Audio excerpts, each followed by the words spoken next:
L'Église catholique fait mémoire de saint bienheureux Guy Vignotelli. Guy fut l'un des amis et compagnons de saint François d'Assise. On le trouve au chapitre 37 des Fioretti. Il était seigneur de Cortone en Toscane. Un jour, François passe avec un autre frère et lui demande l'hospitalité.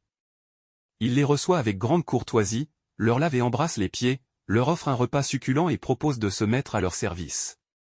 Entré dans la suite spirituelle du Poverello, le seigneur Guy vivra en ermite pendant une trentaine d'années. Il entre dans la joie de son seigneur vers 1245. Saint François faisait de lui cet éloge: la courtoisie est l'un des plus beaux attributs de Dieu, car c'est par courtoisie qu'il fait briller le soleil et tomber la pluie, aussi bien sur les méchants que sur les justes. On trouve un autre saint Guy, ou Guy, qui fut martyr en Sicile au IVe siècle. D'origine païenne, converti à l'insu de son père, refusant de renoncer au Christ, il fut condamné à un cruel supplice. Le culte de ce jeune martyr se répandit en Italie puis à travers toute l'Europe. Très populaire au Moyen Âge, saint Guy fera partie des saints auxiliateurs réputés comme très secourables contre des maux incurables. On l'invoquait notamment contre la chorée, appelée depuis danse de saint Guy, maladie nerveuse marquée de mouvements brutaux et déréglés. Enfin un troisième saint Guy vivait en Belgique au XIe siècle. Il est devenu un élément populaire du folklore du Brabant.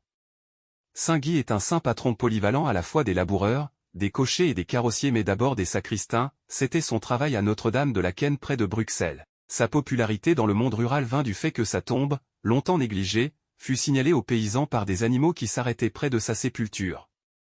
Guy vient du latin viscum, qui désignait une plante sacrée dans l'Antiquité. Évangile. Je ne suis pas venu abolir, mais accomplir. Alléluia. Alléluia. Fais-moi connaître ta route, mon Dieu, dirige-moi par ta vérité. Alléluia. Évangile de Jésus-Christ selon saint Matthieu. En ce temps-là, Jésus disait à ses disciples: Ne pensez pas que je sois venu abolir la loi ou les prophètes. Je ne suis pas venu abolir, mais accomplir. Amen, je vous le dis. Avant que le ciel et la terre disparaissent, pas un seul iota, pas un seul trait ne disparaîtra de la loi, jusqu'à ce que tout se réalise. Donc, celui qui rejettera un seul de ces plus petits commandements, et qui enseignera aux hommes à faire ainsi, sera déclaré le plus petit dans le royaume des cieux. Mais celui qui les observera et les enseignera, celui-là sera déclaré grand dans le royaume des cieux. Acclamons la parole de Dieu. Louange à toi Seigneur Jésus.